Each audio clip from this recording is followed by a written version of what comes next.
Roxy, I hope you are not getting tired of coming on BYU Sports Nation. Gosh, no, guys. It's always fun. Unfortunately, I couldn't make it in studio like last time, but I don't have a game at BYU tonight, so that's why it has to, I guess, be over the phone. Hey. Although I would like to be there to see the shaved head in person. Yeah. The Twitter avatar kind of tells the story. The mid-shave. But that's always the best, isn't it, Jeremy? Mid-shave, that's always a really good look. Yeah. In 5th grade, it wasn't working for me. I don't know why it'd work now.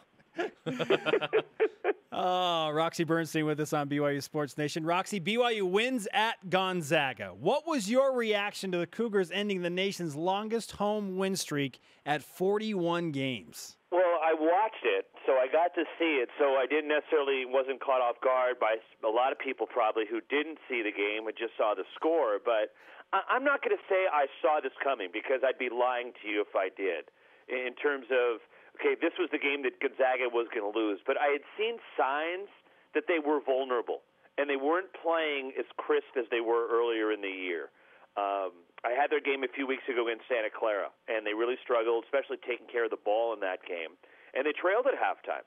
And then I did the game Thursday night right before the BYU game where they struggled with San Diego for a while before they finally put the Toreros away.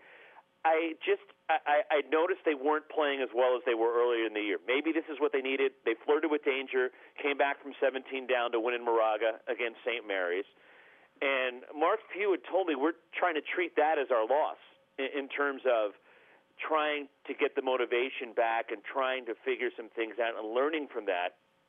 And maybe for them, this is a good thing that they lost to BYU in terms of that can get their guys refocused for the task at hand in Vegas this week.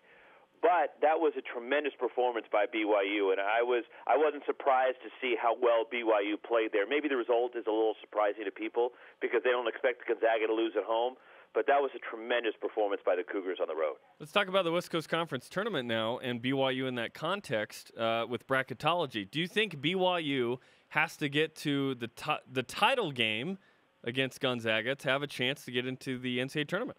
Yeah, I do, because right now, if you look at Joe Lunardi, who's ESPN's bracketologist, any of those predictions out there, BYU's on the bubble.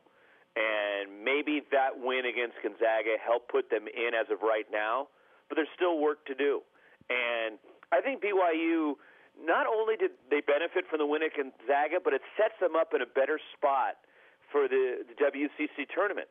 Because if you're the 3 seed, which St. Mary's is now because of their loss and BYU's win, they're playing a team that's rested in Portland that's just focused all week on trying to beat St. Mary's. Where for BYU, they're waiting on a team that's playing the night before.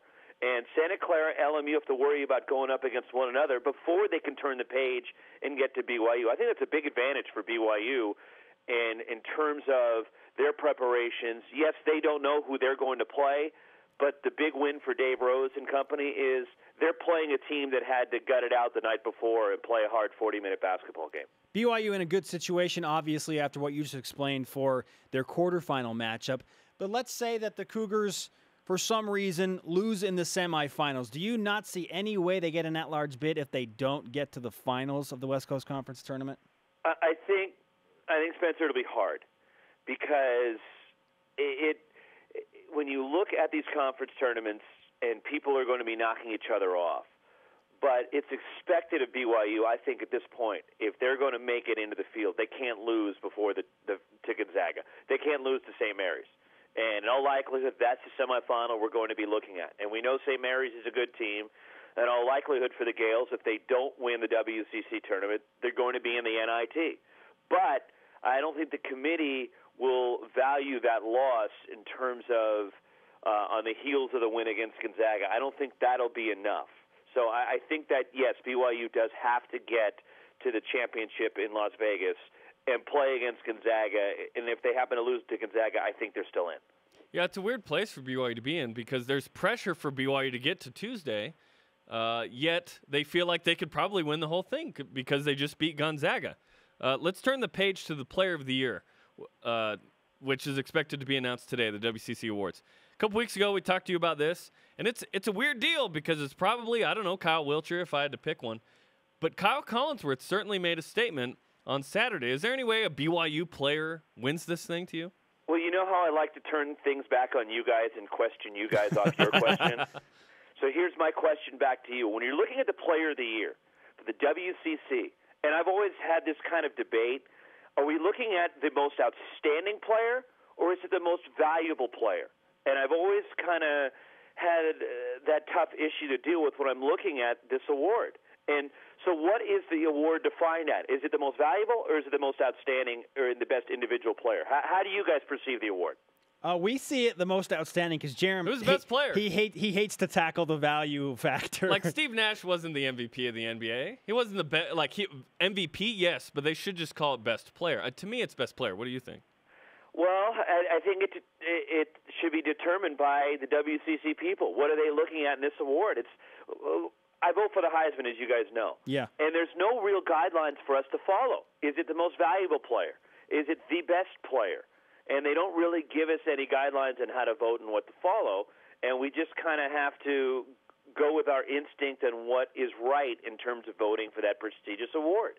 Well, here's the same thing. If I'm going with the most valuable player, to me it's Collinsworth because of everything he does for BYU. Scores, rebounds, assists, defends, you name it, he does it. But at the same time, you look at Kevin Pangos and what he means to Gonzaga and how valuable he is. Wilcher is the best scorer, but he really struggled these last couple of games, and I think it was a big reason why BYU won the game was that Kyle Wilcher did not play well. And he had some open looks and could have knocked some shots down, and he didn't do it. And Kyle Collinsworth stepped up when his team needed him to be the best player on the floor. I thought he was the best player on the floor in the game Saturday night. I thought Skylar Halford had a tremendous game for BYU. But to me, I think when I look at the award and everything he does for BYU, Collinsworth is the MVP. ESPN play-by-play Roxy Bernstein with us on BYU Sports Nation. We're going to throw another tough question at you, Roxy. Okay, get ready for me spinning it back at All you. right, Go ahead. we're ready, baby. Woo! If you are Mark Few, because coaches are encouraged to nominate only one player as from their team, a candidate for the Player of the Year from their respective teams. If you're Mark Few, who are you nominating? Pangos? Wilcher? Who's it? Boy. To me, yeah, I guess it is Pangos. But that's the beauty, I guess, of their team in his eyes, is they have so much versatility and depth. And put it this way, if you took Kevin Pangos off Gonzaga, they'd still be really good. And I don't know, they certainly wouldn't be this good. But if you took Collinsworth off BYU, how good would the Cougars be? With everything he does for BYU. So I think that's what separates the two in my eyes. But if I'm Mark Few and I can only vote for one guy on my team, who's my most valuable? Yeah, I'd probably have to just give the nod to Pangos because he's a senior on top of it. I could very easily come up with Gary Bell, even though he doesn't put up the numbers, because of everything that Gary Bell does for Gonzaga. That's how versatile that team is. How about Dave Rose? You can nominate one guy. Hard not to nominate Tyler Haas for what he's done, but it seems like Collinsworth is your pick there too, right? Yeah, it is. It has to be. And nothing. Look, you can't take for granted what Tyler Haas does. He's become the all-time leading scorer in the history of the school, and he's one of the best scorers in college basketball. But I just think that everything that Kyle does, in the rebounding, the defense, and the way he runs the team, and how versatile he is, that's why I'd give the nod to Kyle over Tyler. Nothing against Tyler, but I think Kyle's the heart and soul of that team. Roxy, you're a very busy man this time of year. What is your favorite part of tournament week leading up to the NCAA tournament? In terms of after the brackets are announced, or are we talking during championship week? Championship week. The brackets being leading announced? up to the brackets. I just love all the conference tournaments. I think it's great with everything that's on the line. And it's not necessarily the big power conferences, guys, where, okay, you're going to have the SEC and the Big 12 and the Pac-12 and all the Big 10 and all the leagues. We already know, for the most part, who's going to go to the tournament. And, for example, the Pac-12, if Arizona doesn't happen to win the Pac-12 tournament, they're still going to be in the tournament. But I always get a thrill off the smaller, the mid-major conferences, and not even the WCC, because I put the WCC above, considering 2-3 teams routinely go for the WCC. But it's leagues like the Big Sky, the Big West, where you know it's a one-bid league and everything is on the line for those teams. I think that's really what it jumps out to me about the week leading up to the brackets being announced. And it's interesting because the WCC is probably staring at a one big league if BYU doesn't get to Tuesday night.